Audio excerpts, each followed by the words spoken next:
नमस्कार साथियों, कैसे हैं आप सभी लोग। पिछले लेक्चर में हमने भारतीय संविधान की उद्देशिका, उसके घटक और महत्व को समझा था।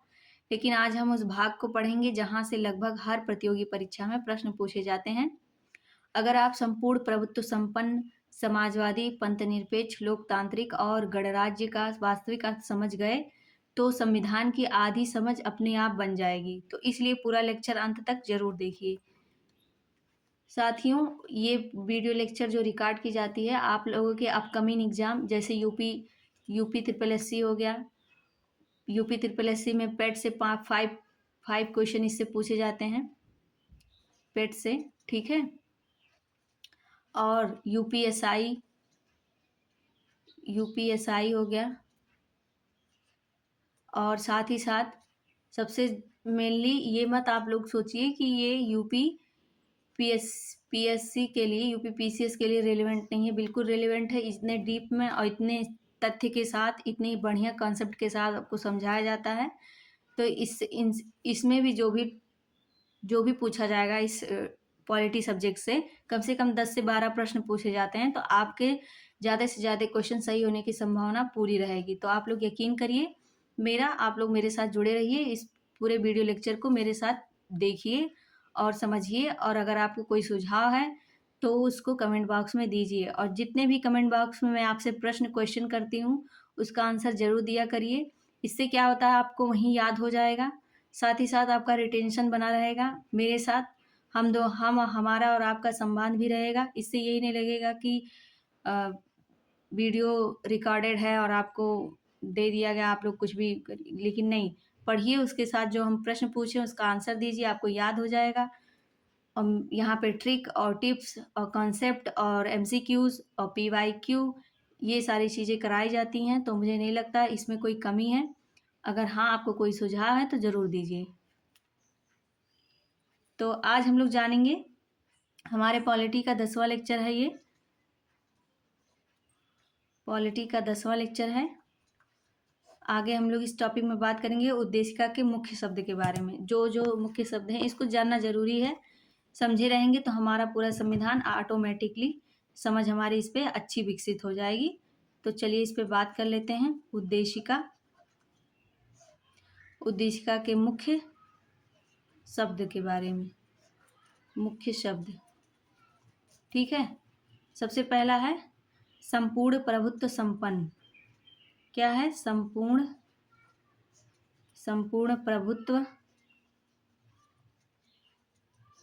प्रभुत्व संपन्न। संपूर्ण प्रभुत्व संपन्न। और दूसरा है समाजवादी। ये सारे शब्द हमारी संविधान की उद्देशिका में निहित हैं। आप लोग ध्यान दिए होंगे, एनसीईआरटी जिन लोगों ने भी पढ़ा होगा वो सबसे पहले पेज पे इन सारी चीज़ों को देखे होंगे। ये लिखा रहता है। क्यों लिखा रहता है? कहीं ना कहीं इम्पोर्टेंट है हमारे लिए, जानना भी जरूरी है, इसको याद रखना भी जरूरी है। और पेपर में इससे प्रश्न भी बन सकते हैं। ठीक है, तो आप लोग जरूर इसको पढ़िए। पंथ निरपेक्ष। हमारे वीडियो लेक्चर डालने का जो शेड्यूल है थोड़ा कल से गड़बड़ाया है। तो साथियों आप लोग थोड़ा देख लीजिए, क्योंकि यहाँ पे लाइट की समस्या हो गई है कुछ दिन के लिए। तो आप लोग थोड़ा हमारे साथ कोऑपरेट करिए। बाकी आपको सारी चीज़ें मिलती रहेंगी टाइम टू टाइम। आपका रूटीन, आपका शेड्यूल ब्रेक नहीं होगा। लोकतांत्रिक और गणराज्य। उद्देशिका के कौन कौन से शब्द हैं मेरे साथ बोलिए आप लोग भी। सबसे पहला है संपूर्ण प्रभुत्व संपन्न, समाजवादी, पंथ निरपेक्ष, लोकतांत्रिक और गणराज्य। ठीक है, ये हमारे शब्द हैं। अब हम लोग एक एक करके सबके बारे में जानेंगे। ठीक है, तो हमारा पहला टॉपिक बनेगा आज का। टॉपिक पहला है कि संपूर्ण प्रभुत्व संपन्न। इसका इंग्लिश है सॉवरिजन। संपूर्ण प्रभुत्व। इतना डीप और इतना व्यवस्थित और सुदृढ़ तौर से संपन्न, मतलब ये कंटेंट की बात कर रहे हैं हम, दिया जा रहा है इसलिए क्योंकि आपके जो भी एग्जाम है वो सारे इसमें कवर होते रहें, आपका कोई भी प्रश्न इस टॉपिक से गलत ना होने पाए। सॉवरिजन, ठीक है। कि अगर कोई दूसरा देश भारत को आदेश देने लगे तो क्या भारत उसे मानेगा? बताइए आप लोग। अगर कोई दूसरा देश भारत को आदेश देने लगे तो क्या भारत उसे मानेगा? नहीं। तो इसको समझते हैं क्यों नहीं मानेगा। संपूर्ण, ये जो संपूर्ण प्रभुत्व संपन्न लिखा है, इस शब्द के का अर्थ है कि भारत अपने आंतरिक और बाहरी मामलों में स्वयं निर्णय लेने के लिए क्या है? स्वतंत्र है। क्या है? भारत क्या है? अपने आंतरिक और बाहरी मामलों में स्वयं निर्णय लेने के लिए क्या है? पूर्ण रूप से स्वतंत्र है। उस पे किसी भी बाहरी देश का, किसी बाहरी समुदाय का, समाज का, किसी का भी दबाव नहीं है। इसीलिए यह शब्द अपनाया गया। संपूर्ण प्रभुत्व संपन्न है हमारा देश। ठीक है। किसी भी दूसरे देश का भारत पर कानूनी नियंत्रण नहीं है। जैसे उदाहरण है, आपको यहीं पे एग्जाम्पल के साथ भी समझाया जा रहा है।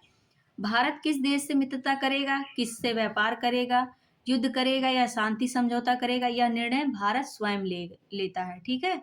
हमारा भारत स्वयं लेता है। और हमारे भारत का जो अरे मित्र देश हैं, जो हमारे पड़ोसी देश हैं, उनसे व्यवहार हमारा कैसा है, ये आप लोग कमेंट में बताइए। ठीक है। हमारे भारत का व्यवहार किस टाइप का है।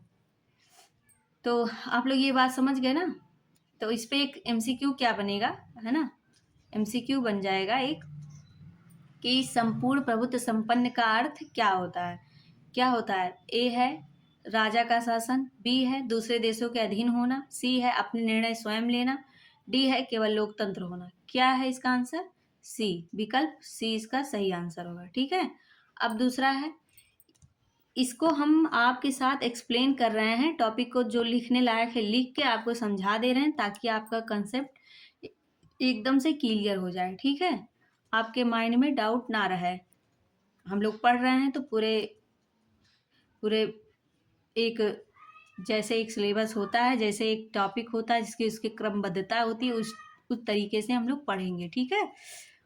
कोई चीज़ें इधर उधर से उड़ा के भगा के नहीं पढ़नी है। ठीक है। सारी चीज़ों को इत्मीनान से अभी से समझते हुए, प्रैक्टिस करते हुए, सिलेबस कवर करते हुए चलेंगे तो हमारे ऊपर बोझ नहीं बनने पाएगा। आप लोग निश्चिंत रहिए। अगर आपको अपकमिंग और भी कोई सीरीज चाहिए, जैसे क्लासेस चाहिए, तो उस पे भी आप सुझाव कमेंट में दे सकते हैं मुझे। ठीक है। समाजवादी, समाजवादी का मतलब सोशलिस्ट। क्या है? Socialist, socialist. ठीक है। अब क्या समाजवाद का मतलब है कि सभी लोग अमीर बन जाएं? बताइए आप लोग। नहीं। तो फिर इसका वास्तविक अर्थ क्या है? आइए हम लोग इस पे बात करते हैं। भारत का समाजवाद जो है लोकतांत्रिक समाजवाद है, डेमोक्रेटिक सोशलिज्म है यहाँ, है ना। इसका उद्देश्य है सामाजिक और आर्थिक न्याय, अवसरों की समानता और कमजोर वर्गों का कल्याण। इसका यही उद्देश्य है। ठीक है। जैसे उदाहरण में है शिक्षा का अधिकार, सभी को समान शिक्षा का अधिकार मिले। ठीक है। इसके तहत केंद्र से और राज्यों से विभिन्न प्रकार के प्रयास, योजनाएं किए जाते हैं। जैसे सर्व शिक्षा अभियान चला है, जैसे एक है मनरेगा, सबसे फेमस योजना है, सार्थक सफल योजना। ठीक है। मनरेगा है, इससे हमारे पूरे भारत में अलग अलग राज्यों में, अलग अलग जिलों में, गाँव में बहुत सारे लोगों को इससे रोजगार मिला है। बहुत लोगों को, खासकर महिलाओं को आर्थिक सहायता इससे बहुत मिली है। ठीक है। और है, एक और है मेन, जन कल्याणकारी योजनाएं। जैसे विभिन्न प्रकार की योजनाएं चलाई जाती हैं, जैसे लक्ष्मी, अरे लाडली बेटी, है ना, और लक्ष्मी बिटिया करके एक है, बेटी बचाओ बेटी पढ़ाओ, जेंडर इक्वलिटी के लिए, स्वच्छता अभियान है, और सारी चीज़ें, बहुत सारी योजनाएं हैं। ठीक है। कौशल विकास योजना है, प्रधानमंत्री किसान सम्मान निधि योजना है। इन सारी चीज़ों से समानता, स्पष्टता और न्याय, आर्थिक सहायता, अवसरों में समानता और कमज़ोर वर्गों के लिए, ये सारी चीज़ें योजनाएं के तहत लाया जाता है, जन कल्याण योजनाओं के तहत, ताकि सबको एक धारा में लाया जा सके। जैसे हमारी सरकार का एक एक क्या है, एक स्लोगन है, सबका साथ सबका विकास। ठीक है। प्रेजेंट सरकार का। तो इस पे एक तथ्य बनता है, इसको जानना जरूरी है, हो सके तो आप लोग लिख लीजिए। ठीक है, क्या है कि ये जो समाजवादी शब्द है 42वें संविधान संशोधन 1976 द्वारा समाजवादी शब्द को जोड़ा गया था। समाजवादी शब्द को कब जोड़ा गया? 42वें संविधान लिख देते हैं, 42वें संविधान संशोधन, 42वें संविधान संशोधन 1976, 42वें संविधान संशोधन 1976 द्वारा क्या? समाजवादी शब्द को जोड़ा गया। ठीक है, समाजवादी शब्द जोड़ा गया।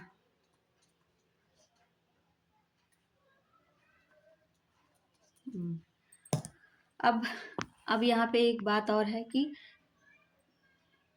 समाजवादी शब्द जो है कब जोड़ा गया, इस पे एक एमसीक्यू बनेगा। क्या बनेगा कि समाजवादी शब्द कब जोड़ा गया, तो आप लोग कहेंगे कि 42वां संविधान संशोधन 1976 के द्वारा जोड़ा गया। ये जरूरी है जानना और याद रखना, भी पूछा जा सकता है। अब टॉपिक 3 है, टॉपिक 3 है पंथ निरपेक्ष। पंथ निरपेक्ष, पंथ निरपेक्ष, ठीक है, सेकुलर, पंथ निरपेक्ष सेकुलर। क्या भारत का कोई राजधर्म है? आप लोग बताइए जरूर, इस पे बात बताइए। तो उत्तर में है नहीं है, भारत का हमारा कोई स्पेसिफिक राज्य धर्म नहीं है। पंथ निरपेक्ष का अर्थ है कि राज्य सभी धर्मों के प्रति समान व्यवहार करता है। ठीक है, राज्य किसी एक धर्म का पक्ष नहीं लेगा और प्रत्येक नागरिक को अपने धर्म का पालन करने की स्वतंत्रता देता है। ठीक है, ये पंथ निरपेक्ष शब्द जो है हमारे देश में इसलिए लागू किया गया कि भारत का कोई स्पेसिफिक या फिर राज्य का कोई राजधर्म नहीं होगा और ना ही किसी को कोई भी धर्म मानने के लिए, उसे अपनाने के लिए जबरन उस पर थोपा नहीं जाएगा। वो अपनी स्वेच्छा से वो चीज़ें करेगा। सभी धर्मों का समान सम्मान होगा, सभी धर्म यहाँ पे फलेंगे फूलेंगे। ठीक है, ये हमारे उद्देशिका में निहित है।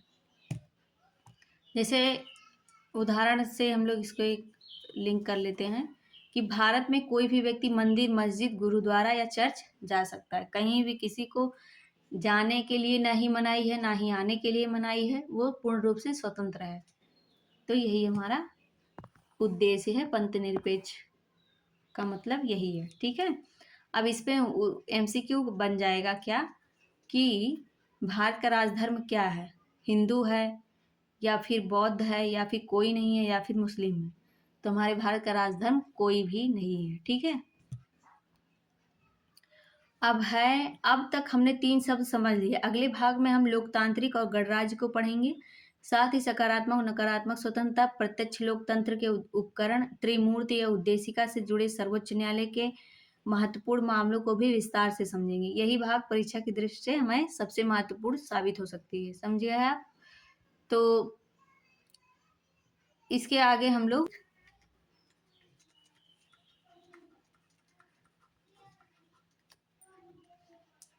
लोकतांत्रिक, डेमोक्रेटिक, इसका तात्पर्य लोकप्रिय, संप्रभुता या सर्वोच्च,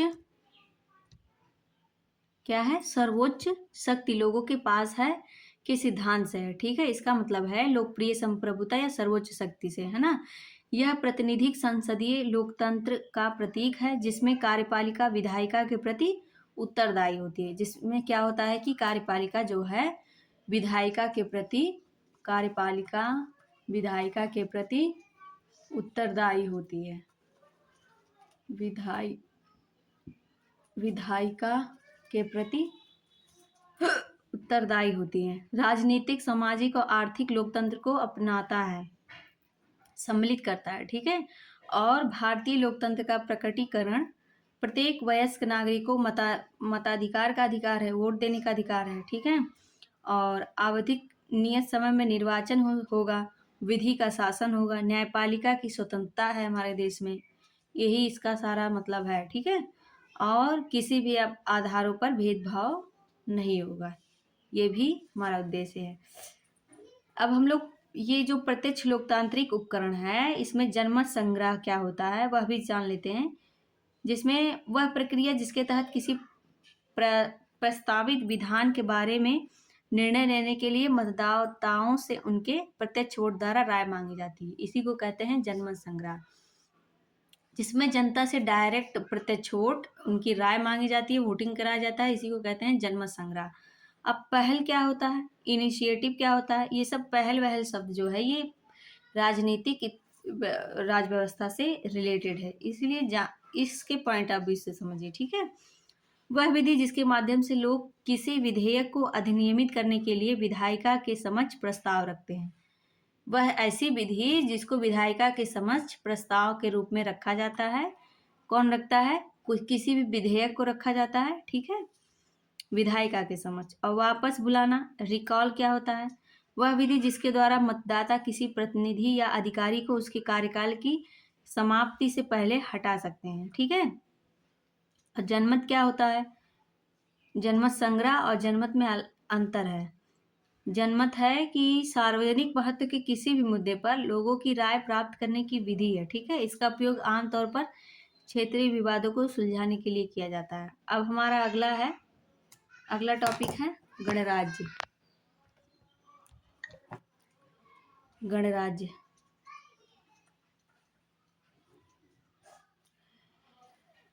गणराज्य जो है यह लोगों को राजनीतिक संप्रभुता प्रदान करता है। गणराज्य जो है लोगों को राजनीतिक संप्रभुता प्रदान करता है। इसका अर्थ है किसी भी विशेषाधिकार प्राप्त वर्ग की अनुपस्थिति और सभी सार्वजनिक पद बिना किसी भेदभाव के सभी के लिए समान रूप से उपलब्ध रहें। जैसे इसकी दो श्रेणियां, एक राजशाही ब्रिटेन और गणराज्य यूएसए और भारत।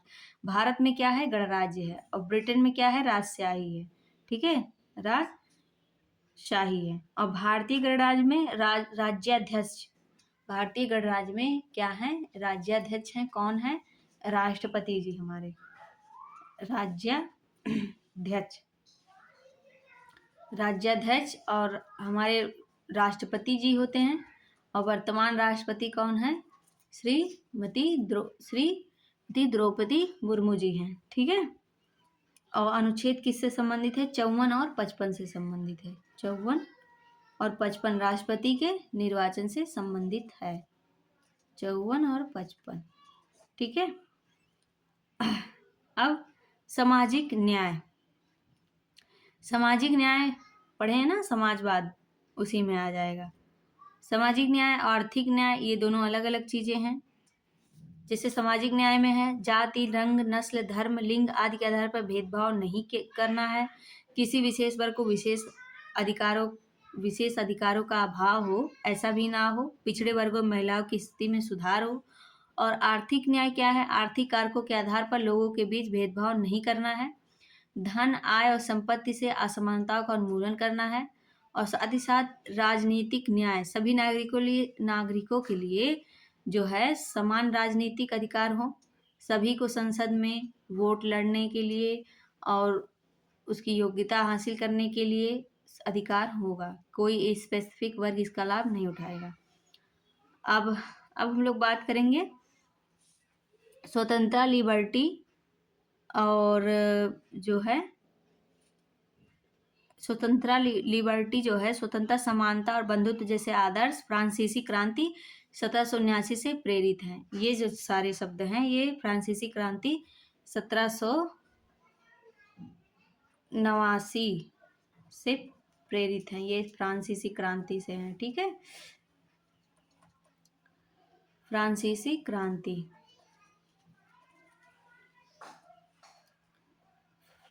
क्रांति से, ठीक है।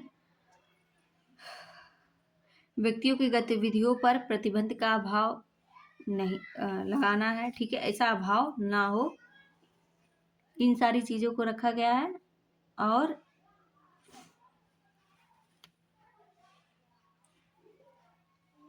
हम लोग जानेंगे इसके आगे उच्चतम न्यायालय में उद्देशिका से संबंधित मामले कौन कौन से हैं, ये बहुत ही जरूरी है। एक चीज और जान लेते हैं, हो सकता हो पेपर में हमारे पूछ ले, हम इसीलिए आप लोगों के साथ एक्सप्लेन कर दे रहे हैं। ये जो स्वतंत्रता, लिबर्टी जो है इसको जान ही लेते हैं, ठीक है। स्वतंत्रता,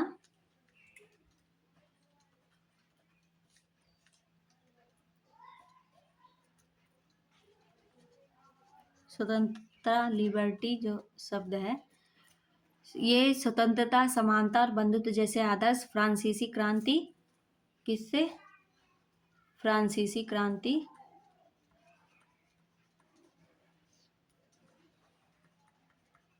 फ्रांसीसी क्रांति 1789 से क्या है? प्रेरित है।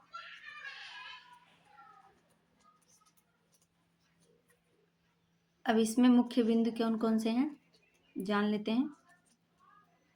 व्यक्तियों की गतिविधियों पर प्रतिबंध का अभाव, ठीक है, और व्यक्तिगत विकास के व्यक्तिगत व्यक्तित्व के विकास के अवसर प्रदान करना है, ठीक है, और उद्देश्य का विचार, अभिव्यक्ति, विश्वास, आस्था, उपासना की स्वतंत्रता सुनिश्चित हो। वही सारी चीजें, ये क्या क्या था इसमें, यही सारी चीजें हम बोल रहे हैं, है ना। और स्वतंत्रता का मतलब यह नहीं है कि कोई भी व्यक्ति जो चाहे वह कर सकता है। संविधान में वर्णित सीमाओं के भीतर ही स्वतंत्रता का उपयोग किए जाने की आवश्यकता है, ठीक है। यह भी इस क्रांति से प्रेरित था, लिया गया था। उद्देशिका में स्वतंत्रता सुनिश्चित की गई है और मूल अधिकार निरपेक्ष नहीं बल्कि अर्हित है, नॉट एब्सोल्यूट बट क्वालिफाइड है, ठीक है, इस तरह का है। अब समानता, इक्वालिटी, उद्देशिका स्थिति, स्टेटस और अवसर की समानता सुनिश्चित करती है। एक चीज और है, क्या है? समानता, इक्वालिटी, ये भी बहुत जरूरी है। इसमें क्या है? उद्देशिका जो है क्या निश्चित करती है? स्थिति, स्टेटस को, और अवसर की समानता, अवसर की समानता सुनिश्चित करती है, सुनिश्चित करती है, सुनिश्चित करती है, ठीक है। और फिर क्या है?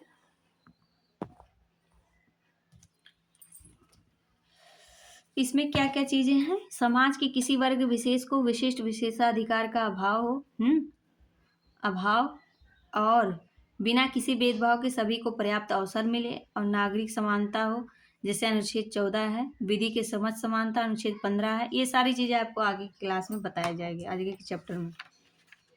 यहाँ पे इतना ही। और उच्चतम न्यायालय में उद्देशिका से संबंधित मामले जान लेंगे। उद्देशिका से संबंधित मामले, उद्देशिका से संबंधित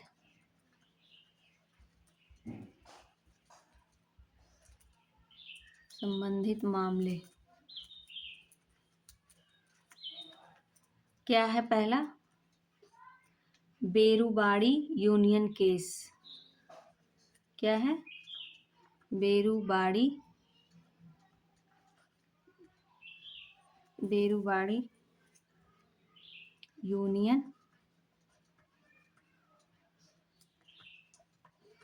यूनियन केस। इसमें क्या था? कब हुआ था ये केस? 1960 में हुआ था, हो सकता हो पूछ ले हमसे, ठीक है। उद्देशिका संविधान के कई प्रावधानों के पीछे के समान उद्देश्य को दर्शाती है। इसमें उच्चतम न्यायालय की राय हम बता रहे हैं, ठीक है। क्या मामला आया था तो इसमें उच्चतम न्यायालय ने अपनी क्या राय रखी थी। यदि अनुच्छेदों में प्रयुक्त शब्द अस्पष्ट हैं तो व्याख्या के लिए उद्देशिका से कुछ सहायता ली जा सकती है, इसीलिए उद्देशिका बनाई गई थी। उच्चतम न्यायालय ने माना कि उद्देशिका संविधान का हिस्सा नहीं है इस केस के तहत, ठीक है। केशवानंद भारती केस, ये सबसे फेमस केस है, ये पूछा जा सकता है।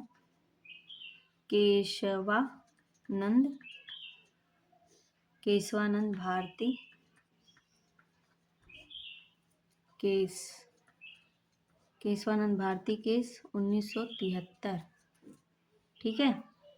उच्चतम न्यायालय, इसमें क्या था? उच्चतम न्यायालय ने क्या निर्णय दिया था कि उच्चतम न्यायालय ने कहा कि उद्देशिका संविधान का एक हिस्सा है। बेरुबाड़ी यूनियन केस से यह स्पष्ट हो गया था, और लेकिन बेरुबाड़ी केस 1960 में दी गई अपनी राय को उलट दिया। उच्चतम न्यायालय स्वयं ने यह चीज पलट दिया।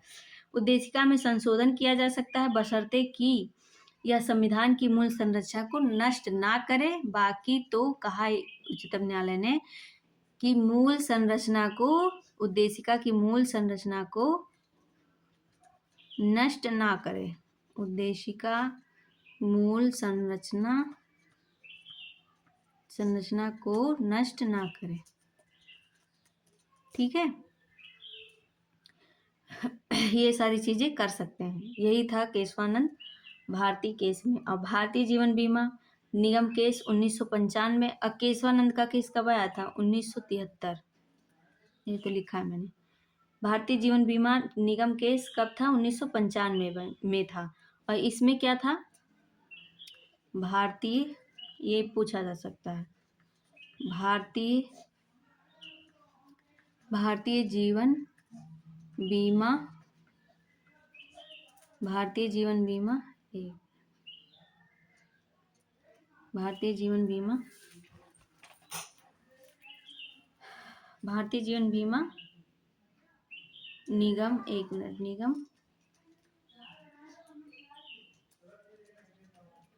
निगम केस 1995। इसमें क्या था?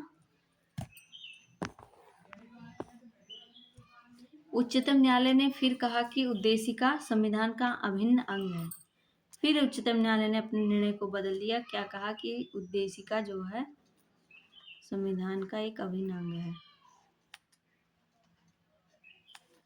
अभिन्न अंग है, इसको अलग नहीं किया जा सकता, अभिन्न अंग है। ठीक है, यह उद्देशिका में निहित था। अब इसको थोड़ा समराइज कर लेते हैं कि बेरुवाड़ी यूनियन केस में उच्चतम न्यायालय ने क्या कहा कि यह जो अनुच्छेदों में प्रयुक्त शब्द अस्पष्ट हैं तो व्याख्या के लिए उद्देशिका का प्रयोग सहायता लिया जा सकता है, और उद्देशिका जो है संविधान का हिस्सा नहीं है। पहले तो ऐसा कहा गया कि हिस्सा नहीं है और सहायता ली जा सकती है बेरुवाड़ी केस में। फिर दूसरे केस केशवानंद भारती में क्या कहा गया? केशवानंद भारती में कहा गया कि उलट दिया, बेरुवाड़ी केस को उलट दिया गया, अपनी राय को उन्होंने उलट दिया। कहा कि संविधान क्या है, मूल संरचना को नष्ट नहीं कर सकता, उद्देशिका में संशोधन किया जा सकता है बशर्ते कि यह संविधान की मूल संरचना को नष्ट ना करे। यह टाइप का निर्णय दिया। और भारतीय जीवन बीमा निगम केस में क्या कहा कि उद्देशिका संविधान का अभिन्न अंग है। तो इतनी सारी चीज़ें हम लोगों ने जानी जो कि ज़रूरी था हमारे एग्जाम पॉइंट ऑफ व्यू से। तो चलिए अगले टॉपिक की ओर बढ़ते हैं। अगला टॉपिक है राज्य और संघ राज्य क्षेत्र, भाग 1, अनुच्छेद 1 से 4। आप लोग तब तक रिवीजन करिए, हम 1 मिनट का समय लेते हैं। अगला टॉपिक है क्या? राज्य और संघ राज्य क्षेत्र। राज्य और संघ राज्य क्षेत्र भाग 1 से पढ़ेंगे, अनुच्छेद 1 से लेकर 4 तक के बारे में हम लोग जानेंगे।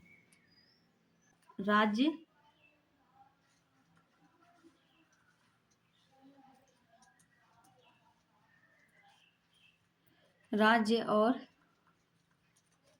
संघ राज्य क्षेत्र।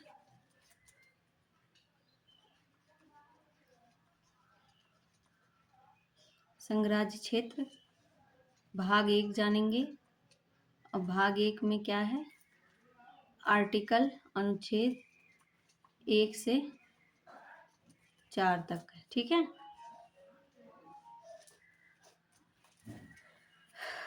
साथियों सबसे पहले एक सवाल है, अगर कोई आपसे पूछे कि भारत क्या है, देश है या राष्ट्र है, संघ है या राज्यों का समूह है, तो आप लोग क्या जवाब देंगे?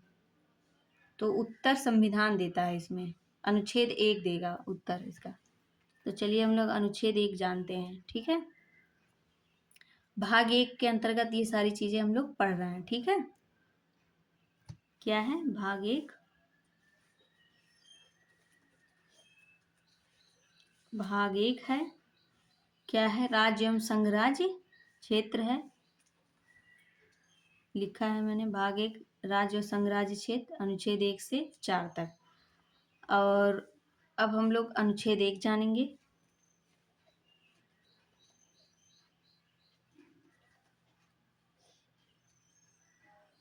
अनुच्छेद 1 क्या है? भारत अर्थात राज्यों का संघ। भारत अर्थात, जितना लिख रहे हैं आप लोग लिखते जाइए। भारत अर्थात राज्यों का, एक मिनट सॉरी,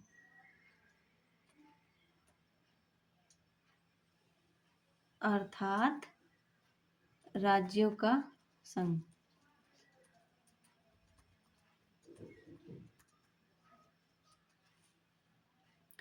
आर्टिकल 1 क्या है? कि India that is Bharat shall be A union of state. साथियों, अनुच्छेद 1 कहता है कि इंडिया अर्थात भारत राज्यों का एक संघ है। क्या है? राज्यों का एक संघ है। यहाँ एक बात ध्यान रखिए कि संविधान में फेडरेशन, संघीय राज्य शब्द नहीं लिखा गया है। संविधान में लिखा है यूनियन ऑफ स्टेट, राज्यों का संघ। ध्यान दीजिए आप लोग यहाँ पे, संविधान ने क्या नहीं लिखा है? संविधान में क्या नहीं लिखा है? यहाँ ने लिखा है कि फेडरेशन, संघीय राज्य,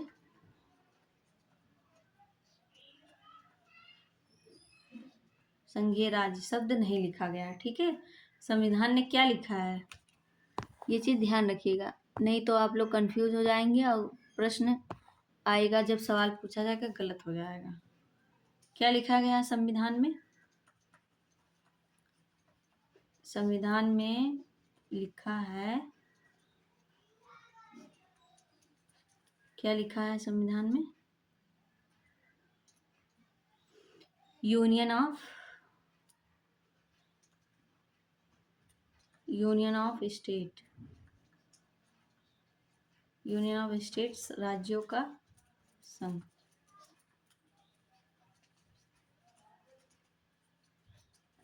ठीक है, अब सवाल है, जब भारत संघीय व्यवस्था वाला देश है तो संविधान ने फेडरेशन क्यों नहीं लिखा? ये भी तो सोचने लायक सवाल है। ठीक है, इस पर विचार करना चाहिए। तो चलिए बात करते हैं, कहानी के माध्यम से समझेंगे। ठीक है,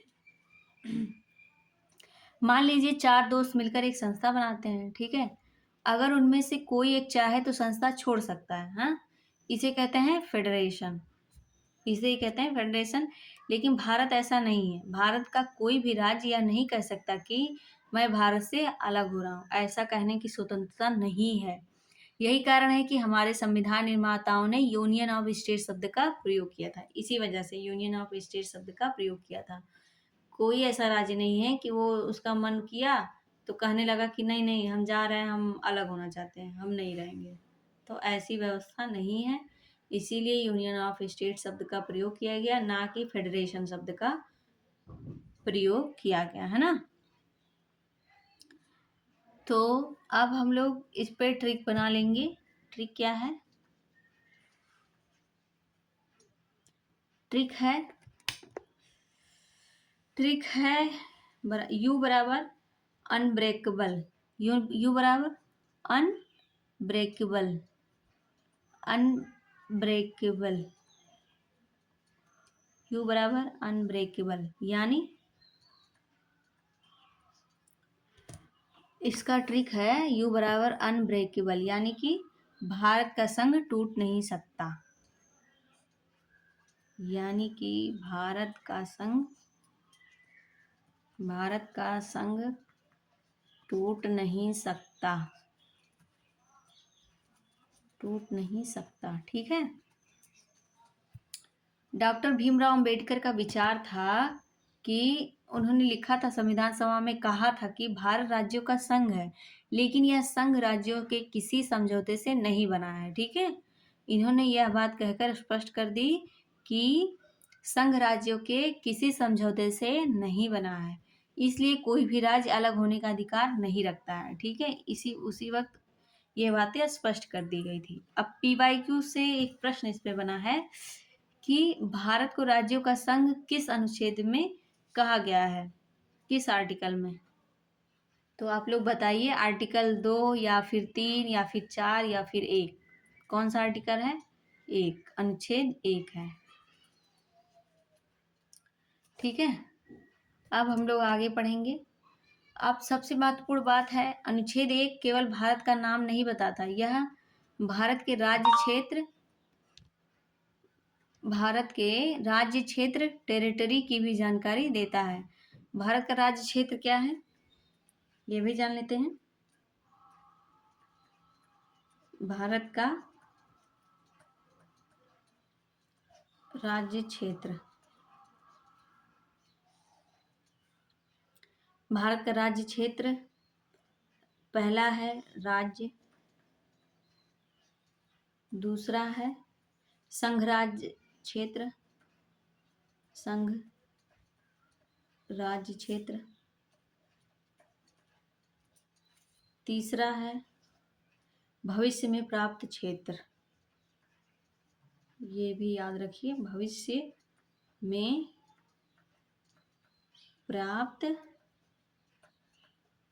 क्षेत्र। अब भारत का राज्य क्षेत्र 3 भागों से मिलकर बना है। पहला है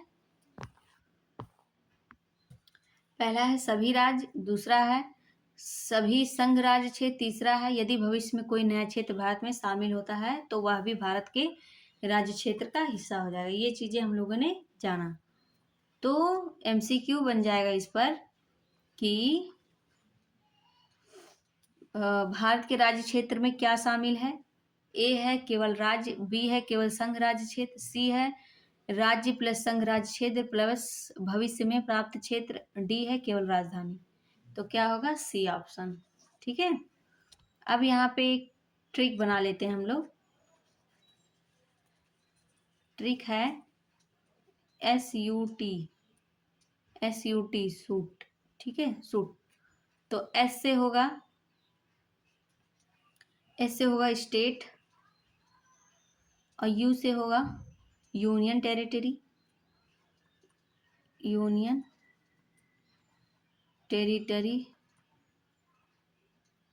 और टी से होगा टेरिटरी एक्वायर्ड। क्या होगा, टेरिटरी एक्वायर्ड,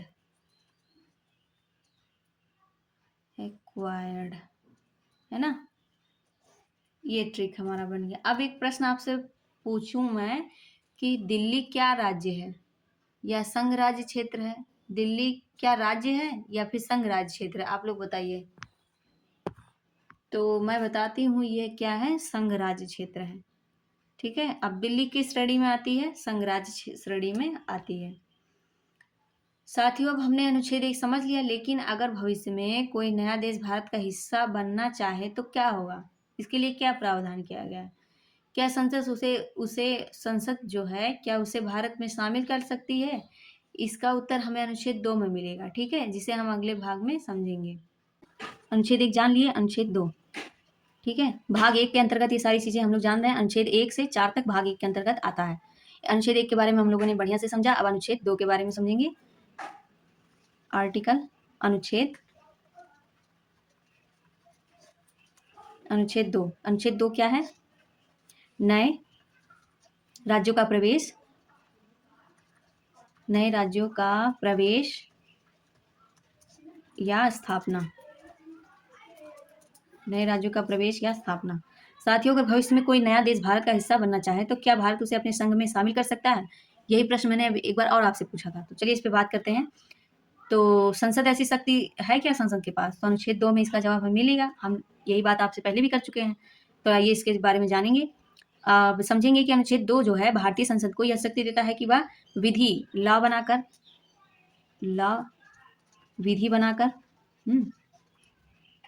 नए राज्यों को भारत के संघ में प्रवेश एडमिशन दे सकता है। नए राज्यों को भारत के संघ में प्रवेश दे सकता है ना, विधि के द्वारा, लॉ के द्वारा, या इस्टेब्लिश कर सकता है। सरल भाषा में कहें तो अगर भविष्य में कोई नया क्षेत्र भारत का हिस्सा बनता है या किसी नए राज्य को संघ में शामिल करना हो तो संसद कानून बनाकर ऐसा कर सकती है। अब एक उदाहरण के माध्यम से समझेंगे। आप लोग कल्पना कीजिए कि भारत एक बड़ा परिवार है। अगर भविष्य में कोई नया सदस्य इस परिवार का हिस्सा बनना चाहे तो उसे शामिल करने का अधिकार परिवार के मुखिया के पास होगा, है ना। उसी प्रकार भारत के संघ में नए राज्य को शामिल करने की शक्ति संसद के पास है। किसके पास है, संसद के पास है। ये संसद ही क्या है, हमारा मुखिया है परिवार का, हमारे भारत परिवार का क्या है, मुखिया। मुखिया है। अनुच्छेद 2 जो है बाहरी क्षेत्र एक्सटर्नल टेरिटरी या नए क्षेत्र के भारत में प्रवेश या स्थापना से संबंधित है। एक मिनट इसको ऊपर करते हैं। अनुच्छेद 2 क्या है? बाहरी क्षेत्र, बाहरी क्षेत्र या नए राज्यों, नए क्षेत्र, राज्य नहीं, नए क्षेत्र, नए क्षेत्र, नए क्षेत्र से संबंधित स्थापना या फिर प्रवेश दे सकता है। प्रवेश दे सकता है, ठीक है। दूसरा है कि यह भारत के पहले से मौजूद राज्यों को तोड़ने या उनका नाम बदलने से संबंधित नहीं। यह जो है भारत के पहले से मौजूद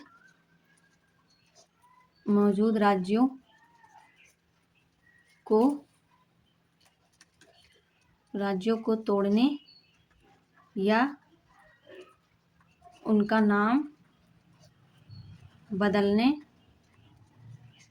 से संबंधित नहीं है, ठीक है। ये बात स्पष्ट कर लीजिए आप लोग भी, संबंधित नहीं है, ठीक है। यह विषय अनुच्छेद 3 में आता है। अब आर्टिकल 2 हम लोग जानेंगे, ट्रिक के माध्यम से याद कर लेंगे। अब एक मिनट, आर्टिकल 2,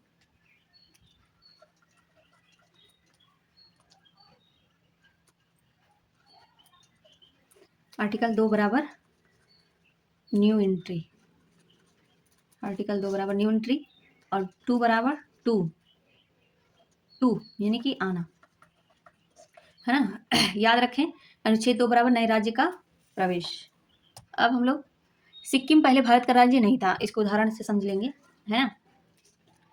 सिक्किम जो है पहले भारत का राज्य नहीं था, लेकिन 1975 में उसे भारत में शामिल किया गया और बाद में वह भारत का 22वां राज्य बना। यह अनुच्छेद 2 के अध्ययन में एक महत्वपूर्ण उदाहरण माना जाएगा हमारे इस टॉपिक का, ठीक है। अब PYQ इस पे क्या है प्रश्न, कि भारतीय संसद को नए राज्यों के प्रवेश या स्थापना की शक्ति किस अनुच्छेद द्वारा प्राप्त है? किस अनुच्छेद द्वारा प्राप्त है? अनुच्छेद 2 द्वारा, ठीक है। और MCQ क्या बन जाएगा कि निम्नलिखित में से कौन सा कथन सही है? तो आप लोग बताइए कि क्या कथन, और ऑप्शन ए है कि अनुच्छेद 2 राज्य की सीमा बदलने से संबंधित है, बी है और अनुच्छेद 2 नए राज्यों के प्रवेश या स्थापना से संबंधित है, और सी है अनुच्छेद 2 केवल संघ राज्य क्षेत्रों पर लागू होता है, या फिर डी है अनुच्छेद 2 राष्ट्रपति के चुनाव से संबंधित है। आप लोग बताइए, बी इसका आंसर होगा। साथियों, अब हमने समझ लिया कि संसद नए राज्य को भारत में शामिल कर सकती है, लेकिन अगर भारत के अंदर किसी राज्य का नाम बदलना हो, उसकी सीमा बदलनी हो या नए राज्य बनाना हो तो वह किस अनुच्छेद के अंतर्गत होगा? इसका उत्तर हमें अनुच्छेद 3 में मिलेगा, जो कि हमारी परीक्षा की दृष्टि से सबसे महत्वपूर्ण है, ठीक है। आइए हम लोग इसके बारे में समझेंगे। तो अनुच्छेद 3, अनुच्छेद 3 से हम लोग अगले लेक्चर में बात करेंगे। आज के लिए इतना ही रहने देते हैं। लेक्चर नंबर 11 में बात करेंगे अनुच्छेद 3 से। तो आप लोगों को लेक्चर अच्छा लगा तो अच्छा लगा इसको कमेंट बॉक्स में ज़रूर बताइए, लगा या नहीं, ज़रूर अपना सुझाव दीजिए। और साथ ही साथ और इसमें क्या क्या वो हो सकता है, परिवर्तन हो सकता है, इसके बारे में भी बताइए कमेंट में, हमको सुझाव दीजिए, अपनी राय दीजिए, ठीक है। तब तक के लिए अपना ख्याल रखिए, पढ़ते रहिए, मुस्कुराते रहिए। धन्यवाद।